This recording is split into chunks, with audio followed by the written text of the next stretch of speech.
Okay, so my next thing I want to talk about is what type of saxophone do I start on? Well, this right here is an alto saxophone. Most 9 times out of 10 people who play saxophone start out on the alto saxophone. So this is kind of like your middle of the road, if you will. Now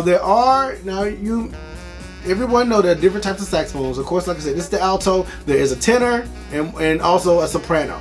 Those are the most common 3. Now, I have heard of people starting on a tenor saxophone. Starting on tenor saxophone is actually not uncommon. However, if you got 10 saxophone players standing in front of you, the chances are maybe only 1 or 2 of them actually started on the tenor. So, here's my next thing. I do not recommend anybody, child or even adult, because this question mainly comes for adults. Nobody should ever start on the soprano. At least from my experience, I do not recommend anybody starting on soprano. Now, let's talk about bullseyes. So you say you got a bullseye about this big, just not the center, but just the whole target. Then you got one that's this big, and then you got one that's this big. So we're not talking about even hitting the center. We're talking about just hitting the target casually. Just learning. So you can casually hit these bigger targets. But this one right here, you're gonna need some experience and some real focus, some skill. So when it comes to, the medium target is my alto. You can get a sound out on alto. Tenor, it's fairly the same, but it requires a bigger volume of air. Soprano is smaller, which I'll show you later. Soprano is smaller. It does not require as much air, but it's kind of like playing skee ball. You're trying to hit that 100. It's easy to hit the 10 to 20. But that 50, that 100 is pretty difficult.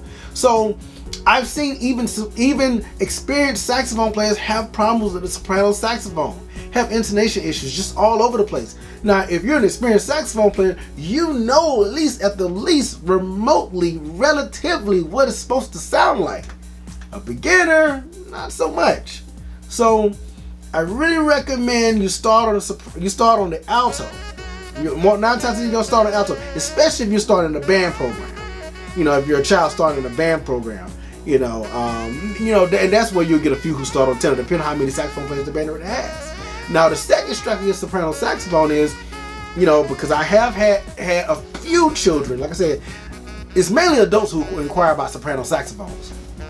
But I have had a few parents inquire about soprano saxophone for their child, also because they're small and the saxophone is small.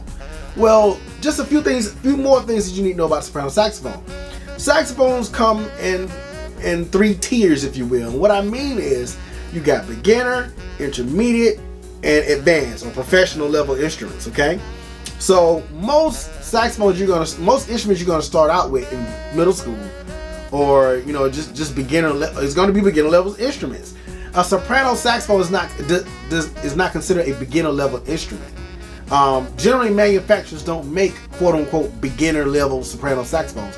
They usually start intermediate or at least a very high beginner, like that's very low intermediate. Like it just kind of muddles that area. You're not gonna find a true beginner level soprano saxophone, because soprano saxophone is viewed as a professional instrument, an instrument that professionals use. So and then the next thing about it, even if you got one, especially if you're in a school band, you're not gonna be able to use it there, because you'd be hard pressed trying to find soprano saxophone repertoire in school band. You may be able to get away with it in a jazz band situation, but in truth, a soprano saxophone could read tenor saxophone music, in truth, but it's a different type of voice, and it's not gonna go over well. Okay, so like I said, stay away from the soprano saxophone. Stay away from the soprano saxophone. Like I said, start on alto, at the very least the tenor. I personally started playing saxophone when I was 11. I started right here on the alto. I got some years under my belt before I even touched the tenor. Now it's possible, but I just didn't find myself in a situation where I was given an opportunity or a lane to play tenor on a regular basis. I mean, I fooled around on my friends' tenors, here and there, but like I said, it wasn't a lasting thing. So I didn't get a chance to really play tenor until, on a long-term basis until the beginning of college, So, but that's all I had to say in this video. I hope you found this video helpful. And if you have any questions, feel free to reach out to me. And until next time, I'll see you in the next video.